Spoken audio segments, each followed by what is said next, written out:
Nick and Laura were coming back home for the birth of their child, and Antonio made it clear that I needed to leave. Leave me? I asked, stunned. Antonio nodded with a smile. I've always thought things would be better without you. I hate how you always have the right arguments. Just because we've been together for so long doesn't mean we have to stay together. His words were bold and cut deep. Whatever difficulties he faces from now on are none of my concern. He probably thinks he'll forget about it after a good night's sleep. But not this time. He should take responsibility for his own words. I'm Scarlett, 55 years old, living with my husband Antonio, who is 60. Antonio recently retired, 5 years my senior. Maybe I'll spend my time enjoying my fishing hobby now, he said, sounding happy. Meanwhile, I run a small but profitable apparel company which allows us to live in a high-rent condominium. Initially, Antonio was supportive, but after his retirement, he changed. His daily routine shifted drastically. Always at home, he spent many days without plans, leading to a lax lifestyle. Staying up late watching TV or sleeping past noon became the norm. I suggested, shouldn't you keep a regular schedule, especially at your age? But Antonio was unconcerned. I've worked hard all my life. Let me be, don't tell me what to do, he retorted. Another issue was Antonio's boredom. He had few friends and his only hobby was fishing alone. He seemed increasingly idle after retiring and began nitpicking at my housekeeping. Frankly, I'm not great at domestic chores. Busy with work, I rely heavily on the latest home appliances, a cleaning robot and electric cookers. Antonio didn't like that. Robots can't clean every nook and cranny. Doing it by hand is more thorough, he insisted. One evening, he complained about dinner. Stews need time and attention, not an electric cooker, he grumbled, though he had never minded before. Now, he was imposing his preferences. At worst, he would say, stop being lazy. You're so sloppy. I'd consider his request if I had the time. I'm too busy with work. If he's retired and has time, he should do it. When I pointed this out, he snapped, just because you work doesn't mean you can act superior. I began to understand why some people divorce later in life, yet I endured, considering how hard we had worked together. But things escalated due to a particular event. Our son's wife's pregnancy. Nick, our only son, and his wife Laura announced her pregnancy.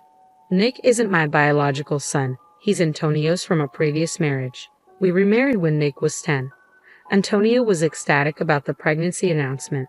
Our first grandchild, he exclaimed, his joy overwhelming.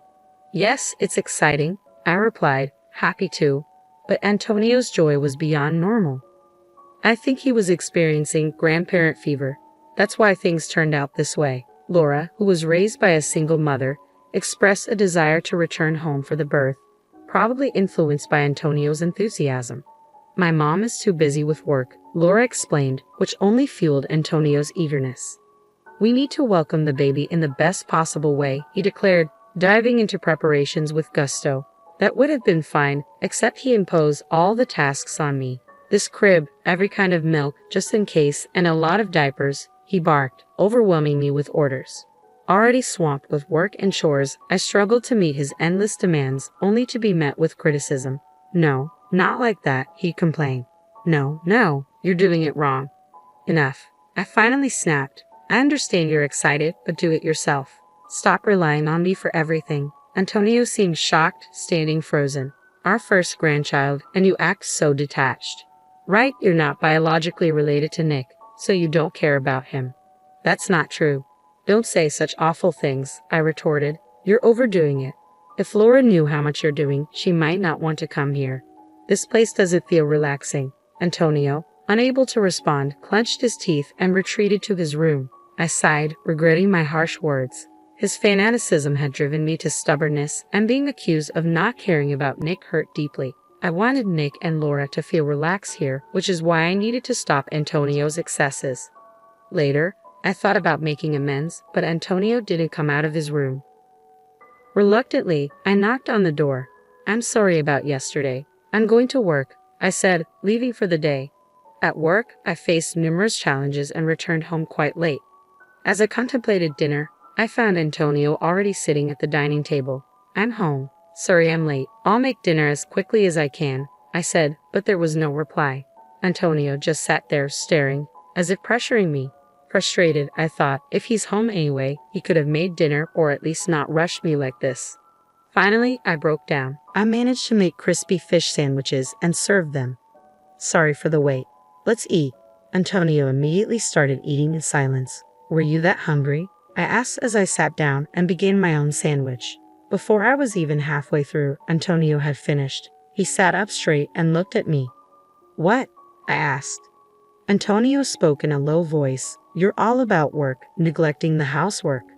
His unexpected words nearly made me drop my sandwich. What are you talking about? I'm not neglecting anything. Don't act like it's nothing. Like today, just sandwiches, no salad or soup. That's unacceptable. True, I usually serve salad and soup, but today wasn't about being lazy. I hurried because Antonio seemed so eager to eat. I explained, but Antonio wasn't convinced. It's not just that. You always negate everything I say or do. You must think you're better because you're working and I'm retired. That's not how I think at all, I insisted, but Antonio remained unconvinced. I was getting tired of this pointless argument. Let's stop this. We'll be welcoming Nick and his wife soon. I don't want to greet them with this unpleasant atmosphere. At this, Antonio sneered sarcastically. All right, I've been thinking the same. So I found a good solution. A good solution. I tilted my head, puzzled. Antonio declared loudly, Nick and Laura are coming back for the birth, so you should leave. What? I couldn't believe he was serious. Leave me? When I asked again, Antonio nodded with a smile. If you weren't here, things would go smoothly. I've always thought so. I hate people like you who always argue with logic. There are plenty of other women. I was shocked. After decades of marriage, hearing such words was devastating. Antonio, carried away, continued to vent his grievances. You lack respect for me, your husband, always complaining, never just listening. Complaining. I respect your requests as much as I can. It's you who makes unreasonable demands. Oh, shut up. I hate your bossy tone. Just leave.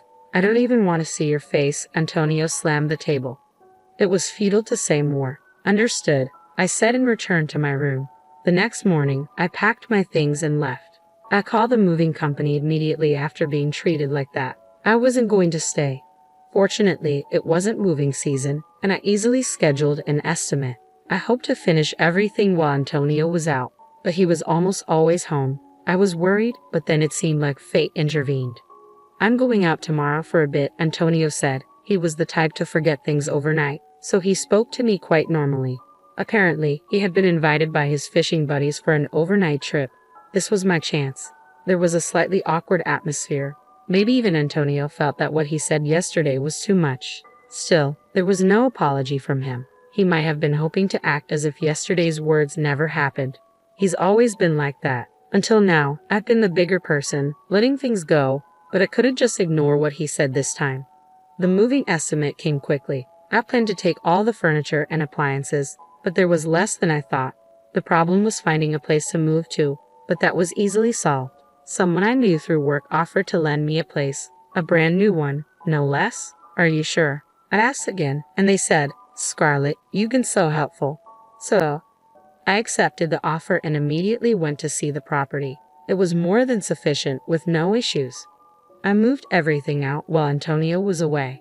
His harsh words left me without regrets. Perhaps deep down, I had grown tired of life with Antonio. The night after I moved, Antonio called. Here it comes, I thought, and answered the phone. Hello. Hey, Scarlett, what's going on? Antonio sounded panicked even over the phone. I almost laughed but responded calmly. What do you mean? My house? It's empty. What's happening?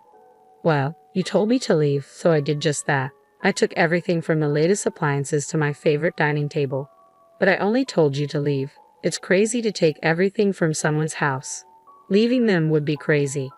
I bought all that with my own money. You never contributed, saying you didn't need them. I reminded him. Antonio fell silent, then grudgingly said, Fine, Nick and his family are coming tomorrow.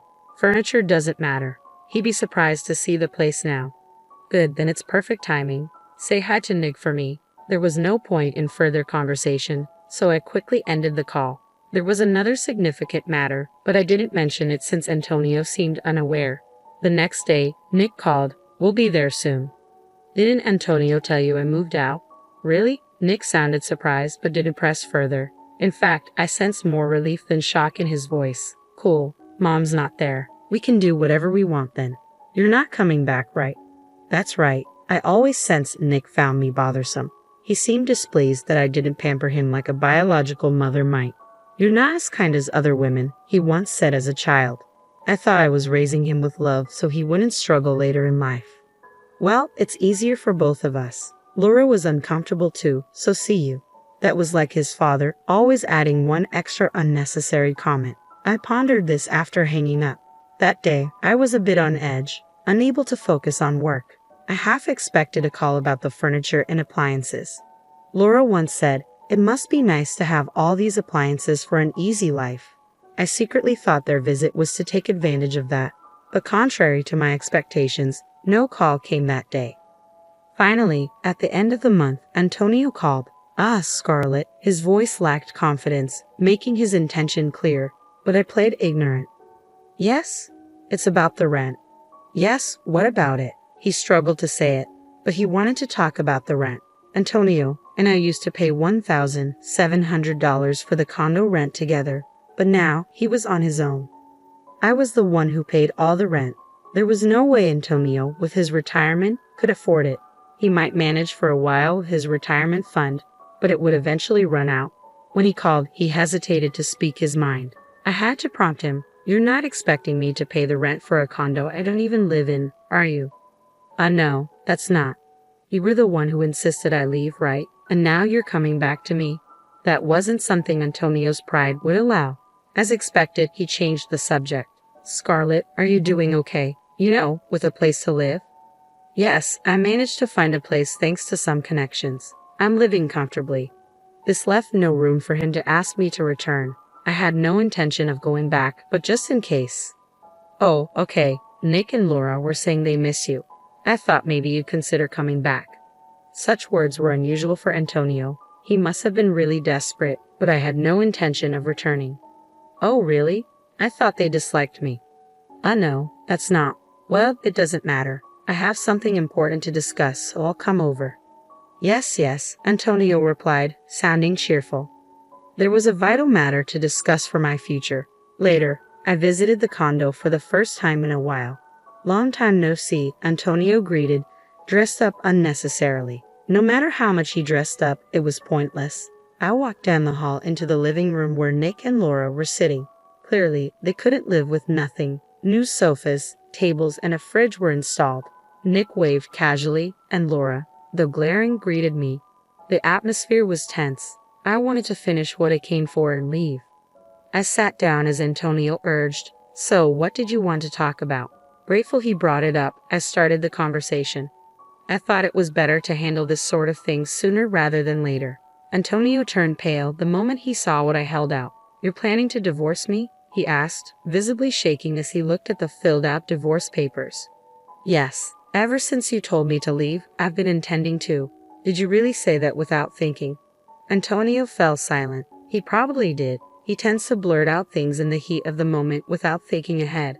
This habit had caused him trouble at work several times. "The last time, you said all those terrible things. I don't want to see your face. There are other women, and more."